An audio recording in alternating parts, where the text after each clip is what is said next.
School service কমিশনের second SLST চাকরি প্রার্থীদের জন্য পরীক্ষা সংক্রান্ত বড় আপডেট। আপনারা জানেন যে সুপ্রিম কোর্টের নির্দেশ মতো স্কুল সার্ভিস কমিশনের তরফ থেকে বিজ্ঞপ্তি দিয়ে জানিয়ে দেওয়া হয়েছে যে 10 দিনের জন্য আবেদনের সময়সীমা বাড়িয়ে দেওয়া হয়েছে এবং নির্ধারিত দিনেই কিন্তু তাদের পরীক্ষা নেওয়া হবে। তো এরই মধ্যে যোগ্য প্রার্থীদের যে বক্তব্য তারা কিন্তু আপনারা অনেককে দেখতেই পাচ্ছেন যে পরীক্ষা পিছুতেই সুপ্রিম কোর্টেই যাবেন যোগ্যরা। তো পেপার কাটিংয়ে আমরা এই খবরটি পেয়েছি।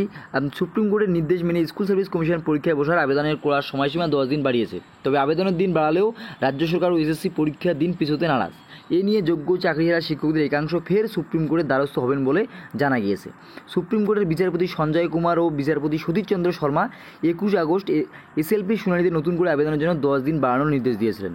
শীর্ষ আদালতের সেই নির্দেশ মেনে এসএসসি শুক্রবারই বিজ্ঞপ্তি জারি করে জানিয়েছে শনিবার বিকেল 5টা থেকে 2 সেপ্টেম্বর পর্যন্ত রাত 11:59 পর্যন্ত অনলাইনে আবেদন করা যাবে এবং 3রা সেপ্টেম্বর সন্ধ্যা থেকেই প্রার্থীরা অ্যাডমিট কার্ড ডাউনলোড করতে পারবেন।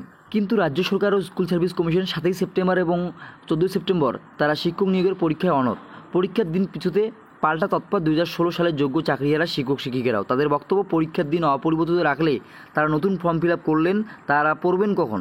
তাছাড়া চাকরিহারা যে সমস্ত শিক্ষক শিক্ষিকা নিয়মিত স্কুলে যাচ্ছেন, ক্লাস নিচ্ছেন, পরীক্ষার খাতা দেখছেন, তারা নিয়োগ পরীক্ষার জন্যই প্রস্তুতিই বা কখন নেবেন? তাই যাতে পুজোর ছুটিতে পড়াশোনার সুযোগ থাকে সে কথা বিবেচনা করুক এসএসসি এবং রাজ্য। কারণ শীর্ষ কোর্ট বৃহস্পতিবারের নির্দেশিকা বলছে ফর্ম ফিল আপের জন্য 10 দিন দিলে পরীক্ষা সংক্রান্ত অন্যান্য নিগণ্ডও পিছোতে পারে।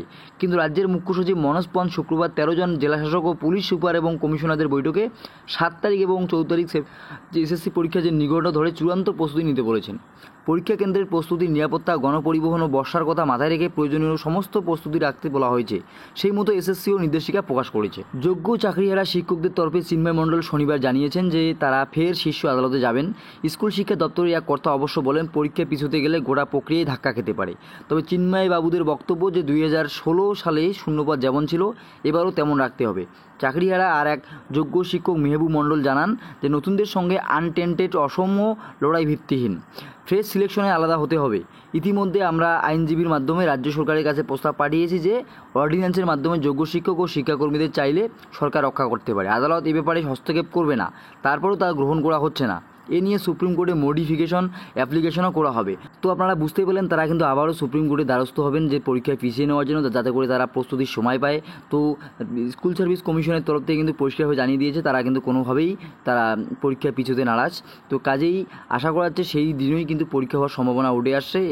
এছাড়াও যে এখন দেখার বাকি থাকছে যে এই 2016 সালে যে যোগ্য প্রার্থীরা আছে আদালতে যাবেন, তাদের যাওয়ার পরবর্তীতে কী প্রস্তাব আসে সুপ্রিম কোর্টের তরফ থেকে। তো ভিডিওটি ইনফরমেটিভ মনে হলে অবশ্যই লাইক করে দেবেন এবং শেয়ার করে সবাইকে জানিয়ে দেবেন। ধন্যবাদ।